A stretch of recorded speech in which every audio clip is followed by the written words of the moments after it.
It's the week ending Saturday the 24th of June, and this is The Week Unwrapped.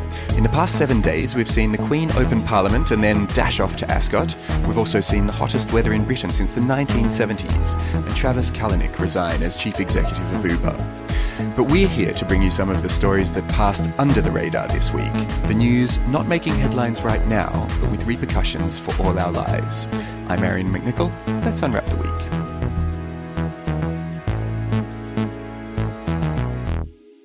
Olly's taken one of his mandatory sabbaticals, and so it's left to me once again to welcome my colleagues from the week's digital team. They are Ashley Wassall, Jamie Timson and Rebecca Gillie. And to start the show this week, it's Rebecca.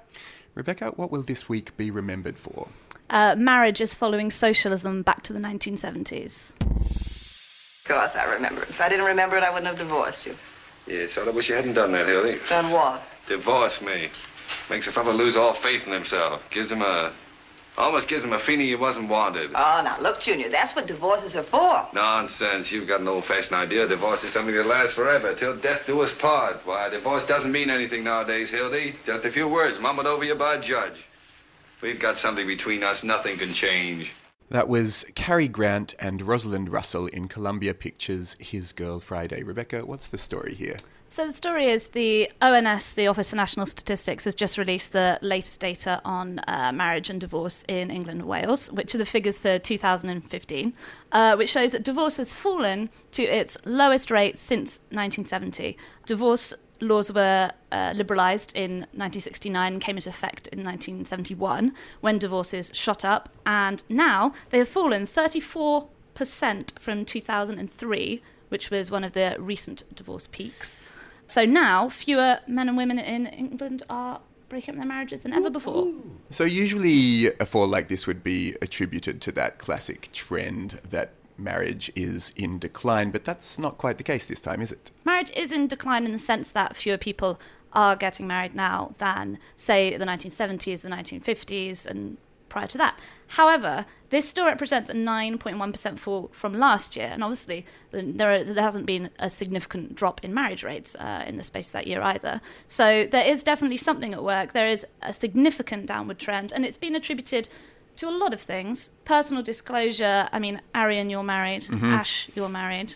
I'm getting married next year. Jamie, exposure. Running free and wild. You know, marriage is still popular. If this room is anything to go by, certainly. If this room is anything to go by. It is, you know, obviously the rates have fallen from their kind of, you know, pre-1960s, you know, nuclear family peak. However, marriage is obviously still very popular. It's not on its way out, as some kind of doom and gloom think pieces in the last few years would have you believe. There is no breakdown of the traditional family. And also, marriage rates actually picked up a little bit after, you know, during the coalition years and since then because of gay marriage, right? So the fact that marriage was opened up to a greater share of the population means more people overall, I'm not sure what it means in terms of share of the population, but more people overall are getting married as a result of that. Yeah, and I mean, opposite-sex marriages did not suddenly start falling apart. So if it's not to do with there being fewer marriages or some sort of decline in marriage in general, what is it? There must be some science behind this. I have a theory. Oh, it's not science, though. Okay, that'll do. I have a theory that as kind of divorces became more and more common, actually the children of divorces started to react, I mean, some might say rebel against their parents, you know, splitting up and attempting to try and keep it together. Maybe. That's a theory. That's one theory that I have. I would agree with that. And I think there's definitely an element of self-preservation in the way that people conduct their relationships now. Obviously, it's far more common to cohabit. Not many people now get married not having lived together before. People wait longer to get married. Lots of people choose not to get married at all. So the people who do end up getting married, obviously they have lots of other options besides marriage. If they choose marriage, then it makes sense that it's less likely to break down than if that's your only option, if you want to have sex with someone, have children, live with someone.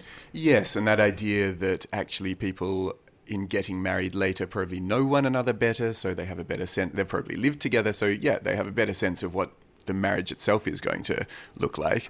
I think that's quite important. Marriage used to be something that in 1966 a bride at their first marriage was 22, I think, whereas now it's well above 30. So clearly that's a factor, and clearly, you know, I cohabited with my wife for Let me think now. It was 7 years, I think, before. Sounds so clinical, cohabitant. 8 years. You can say live with. But, you know, and I think we all did the same. We all were with our partners for years before we got married, whereas the norm in the 1950s and 60s probably would have been that you hadn't lived with them at all. You may not have had any relations with them. But I think actually there's another cultural change that's happened, which is just to do with the nature of marriage. So back in the 1950s and 60s, marriage was a population-wide phenomenon. It was an expectation, in fact. The reason women got married so young was because they were expected to get married so young. You had to find a partner, and if you weren't married off by 25, there was probably something wrong with you. Whereas now, it's more of a self-selecting sample. People get married because they want to get married. They live with their partner for years. They decide that person is right for them for the rest of their life, and then they get married. So it only makes sense that those people will then stay together for longer. And not just the expectations to get married, but the expectation of what marriage is has changed a lot as well. If you look between 1970 and 1971, the year where the liberalised divorce laws came into place, the divorce rate doubled, which shows that nothing changed in those marriages. People had been waiting for this opportunity to get divorced because, you know, through the 1950s, 60s, 70s, women were entering the workplace, but the expectation was still overwhelmingly that they would also fulfil their traditional role as wives and mothers. So much pressure had been put on them to fulfil both those roles that, of course, lots of women did just get fed up and divorce. And the recent peak was 1993. And then since then, we've kind of been on a downward trend, as I think people do adjust their expectations of marriage, and women are no longer expected to do the whole hog. I guess that's the point, isn't it? I think when people were expected to get married young because that was the social norm, in fact, that was a kind of a source of pride or shame for your family back, you know, if you go back far enough, that women didn't enter marriage for love. And I'm focusing on women because I think that's where the expectation was. You know, women went to school and were even taught to be homemakers. You know, it's a cultural phenomenon that has changed now and for the better. And I think now it's an egalitarian relationship. It is a case where both parties enter into something as a free choice. And I think what's interesting about that then is why are millennials still so interested in marriage as an institution? And my own theory on that is it's the only social institution we've got. We had civil partnerships, although that was something that was only available to same-sex couples.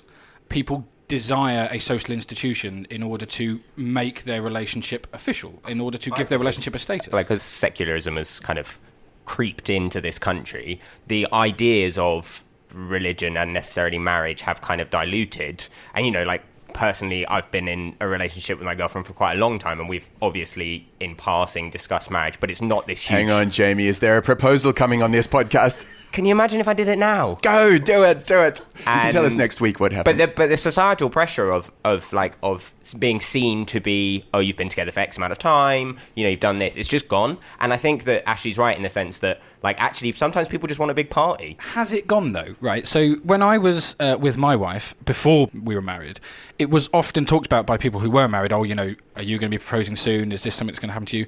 And then the children thing was an even bigger social pressure. So every one of my people I would get into contact with, like freelancers or people like that I knew on quite friendly terms, when I spoke to them, if I hadn't spoken to them for a little while, they'd say, oh, are we going to hear the pitter-patter of tiny feet soon? Genuinely, this was men talking to men. This is, you know, metrosexuality, I suppose, in action. Have that, Donald Trump. Yeah. But I do think there was a certain social pressure to institutionalise the relationship in some way. Not that I saw that as a negative thing. I found that an incredibly positive experience, but I sort of maybe reject the notion that there isn't a social pressure there at all. Okay, so do we see this as a moment that tipped us into a different way to think about marriage? With divorce rates going down, are we entering a different sort of relationship format? For me, this is a great news story because divorce is more socially acceptable than ever, and yet fewer people are choosing to do it. I think better marriages, more egalitarian marriages, happier married couples. I think it's good for society generally. Ashley? I would say that we reached that point when we introduced gay marriage, because that institutionalised marriage is something that was about two people loving each other and not about some classical nuclear family. And Jamie, final word? Yeah, I'm a fan. That wasn't the proposal I was hoping for, but there we go. Next up, it is actually you, Jamie. What will this week be remembered for? Are we about to have geopolitical tensions like it's 1999? However, the government will look like it will be tough for them. And I don't know if this government will last for a long time, which is a pet situation, which is again a burden for the citizens in Kosovo. But I think that the development goes in the right direction. That was political analyst Lulieta Aliu speaking to the Associated Press this week about the recent elections in Kosovo. Jamie, the results produced this anti-Serbian nationalist coalition. Doesn't sound like really great times over in the Balkans, does it? Well, at least they can get a coalition, eh? So in Kosovo, they had recent elections in which the kind of main party, the Democratic National Party of Kosovo, is headed up by two of the previous Kosovo Liberation Army commanders, one of which recently described the Albanian Serb question as being like Palestine and Israel in Europe. The main problem is that there is a huge ethnic Albanian group in Kosovo, and there's a minority Serb group. The minority Serb group have for a long time wanted to be autonomous, and the recent elected president, Vučić, had won over EU backing by saying that he wasn't going to support that minority Serb group. But there is a feeling that there is, particularly in Macedonia and in Kosovo, a kind of, and obviously Albania, a kind of hope for a kind of greater Albania, which, I mean, generally people think would be incredibly bad for the region. And Vučić himself actually said that he and his sons would be willing to take up arms against Kosovo if necessary, right? So actually, there's tough talk. And I think that the kind of the big divide is that it seems like ethnic Albanians are being riled up in a way in both Macedonia and Kosovo and obviously Albania itself. But there's a kind of a bigger worry on the horizon, which is the role of Russia in the region. Yeah, so go ahead, unpack that. What's Russia been doing? So there's accusations of meddling. Yes. What are they up to? So last October, Montenegrin authorities said they'd foiled a coup. So Montenegro is a recently NATO accession state in the area, and they'd said that they'd foiled a coup attempt, which they claimed was organised by Russian agents aimed at stopping its accession to NATO. Then, separately in Macedonia, their country's intelligence agency showed that Russian spies and diplomats had been involved in a nearly decade-long effort to spread propaganda and provoke discord in the country. This week, in fact, it became clear that Putin had decided to put one of his closest confidants into the area. Okay, so with Russia meddling, the EU backing away, is the Balkans becoming a flashpoint again?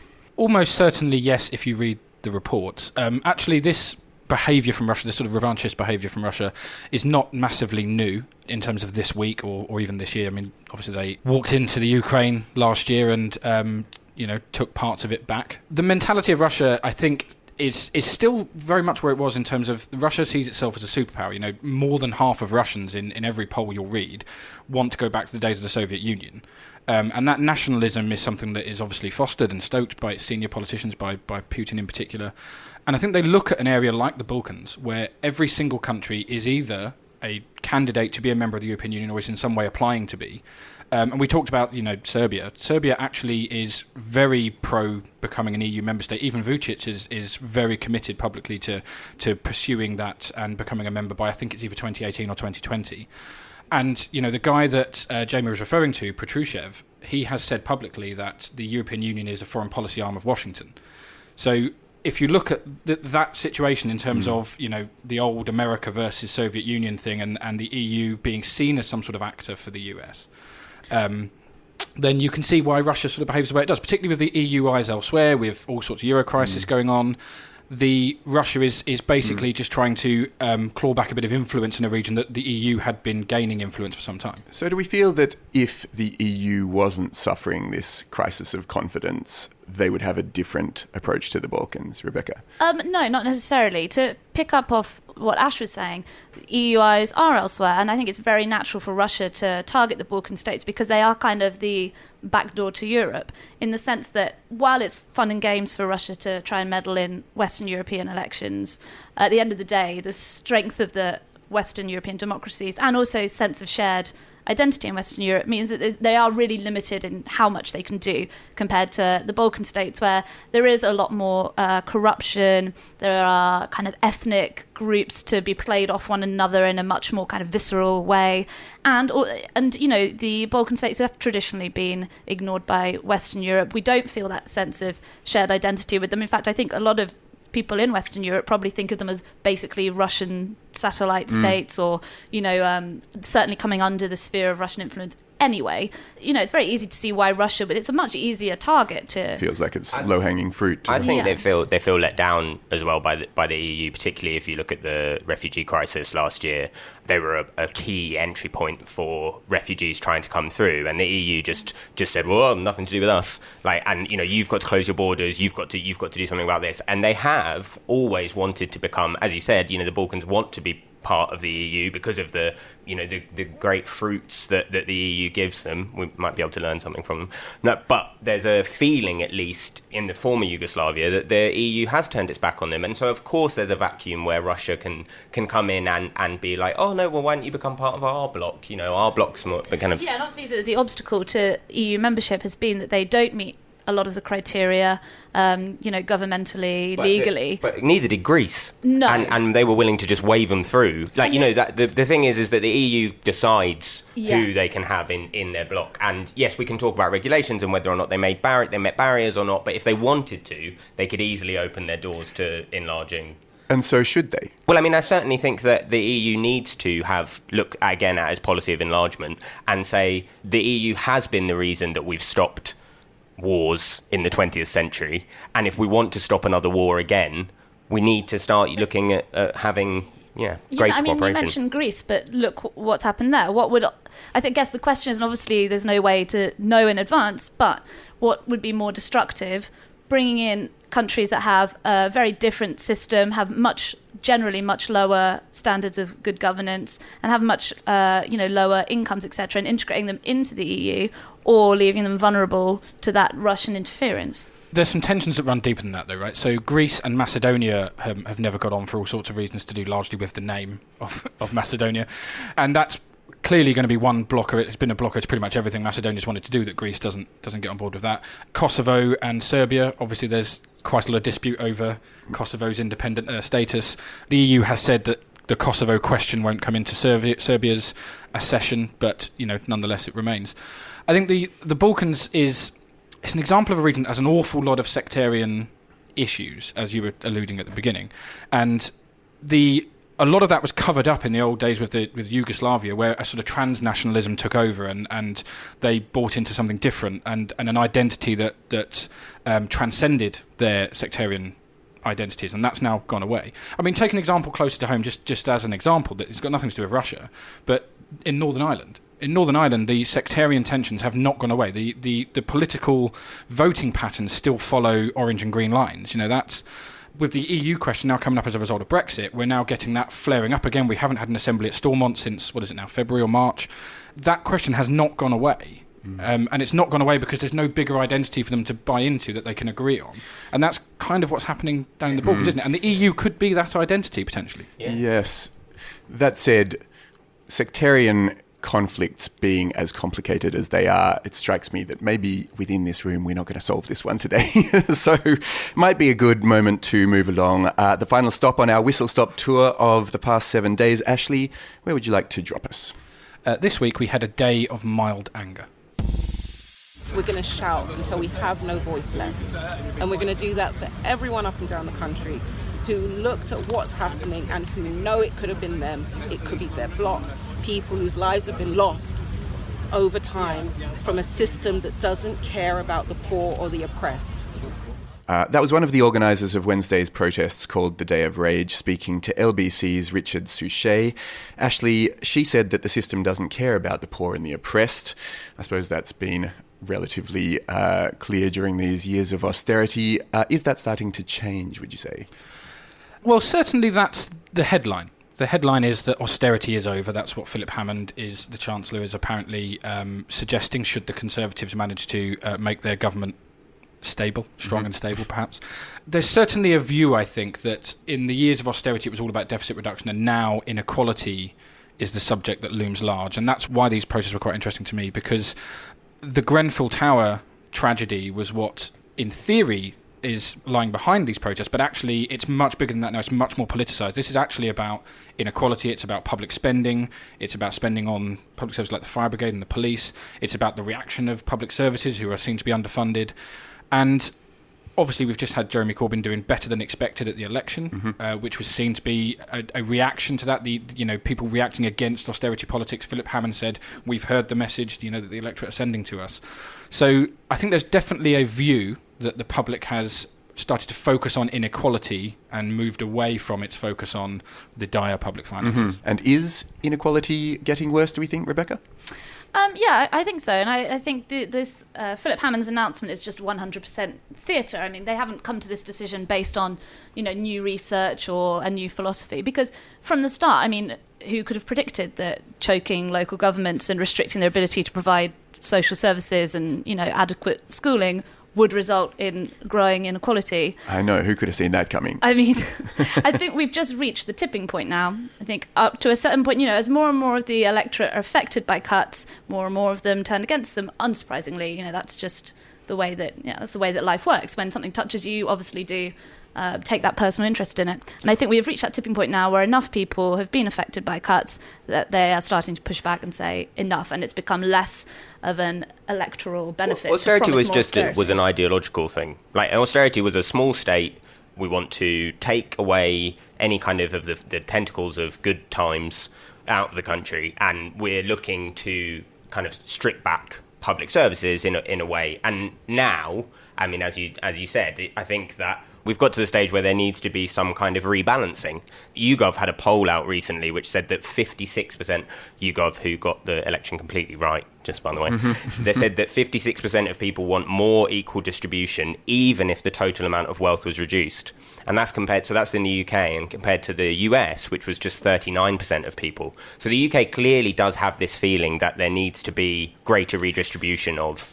Okay, but if the Tories do manage to form government here, do we get the sense that they've heard this message? Have they changed in any way, or are they planning to change in any way? That's certainly the noises they're making, and the suggestion is, although they're going to stick to their plan of cutting the budget deficit to zero by the middle of this decade, there's question marks about how they'll do that, and it'll probably involve more tax rises rather than just focusing on cuts, which was much more the kind of model there was during the coalition years when there was quite a lot of cuts, but there was more in the way of tax measures. So, for example, since 2010, or in fact since 2708 as a whole, the 1%, the famed 1%, are paying more tax. They've gone up as a share of taxation from 24% to 27%, and their share of income, which by the way is actually overall fallen in the UK, has gone from 13.4% to 12.3%. So there has been a more progressive move in taxation in that time, and I think that's been a little way sort of reversed since 2015, because obviously we've had the increases in taxation at the 40% band.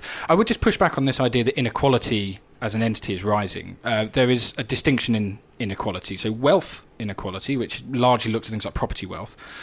Resolution Foundation this week said that there was a £2.3 trillion windfall for those who owned their properties in the 1990s and early 2000s. And that's basically an intergenerational inequality issue. People who owned their property from the 60s and 70s and whatever. And now younger people can't get on the property ladder. Property is increasingly unaffordable. Income inequality actually has not changed much since the 1990s, and in fact up until 2021 it's expected to dip a little bit. There's some interesting stuff going on underneath that, like child poverty rates are going up a little bit, so that's the number of children in a household where they earn less than 60% of the average, and that's as a specific and direct result of changes to benefit policy.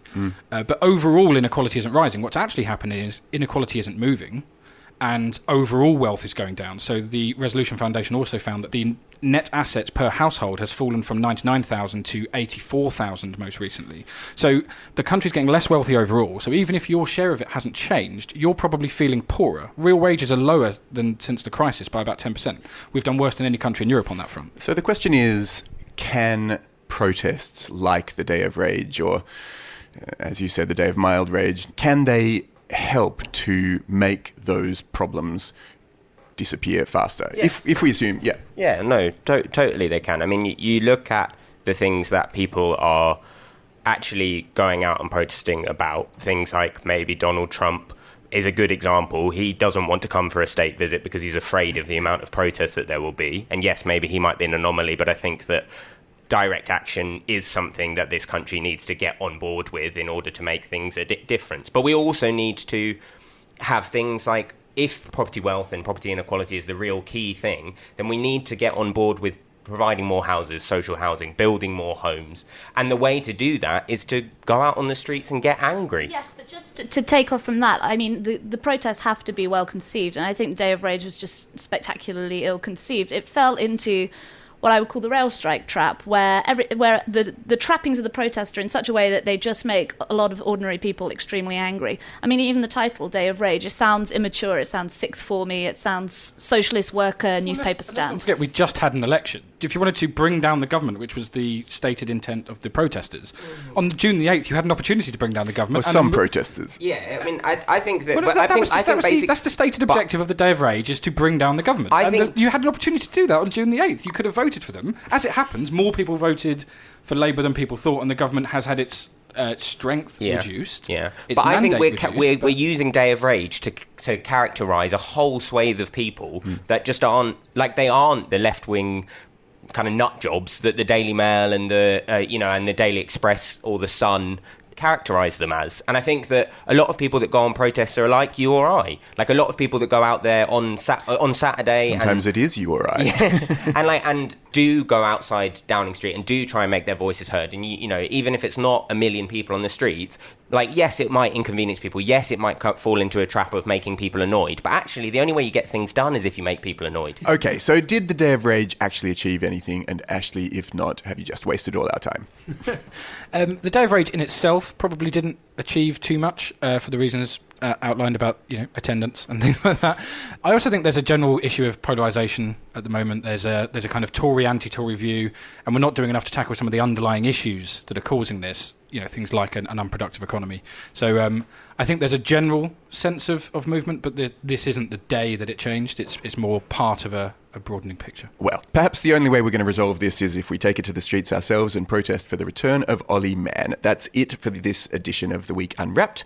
My thanks to Ashley Wassall, Jamie Timson and Rebecca Gillie. For more from The Week, why not visit theweek.co.uk, download our free iPhone app, The Weekday, or get the magazine direct to your door. Just head to theweek.co.uk/subscribe.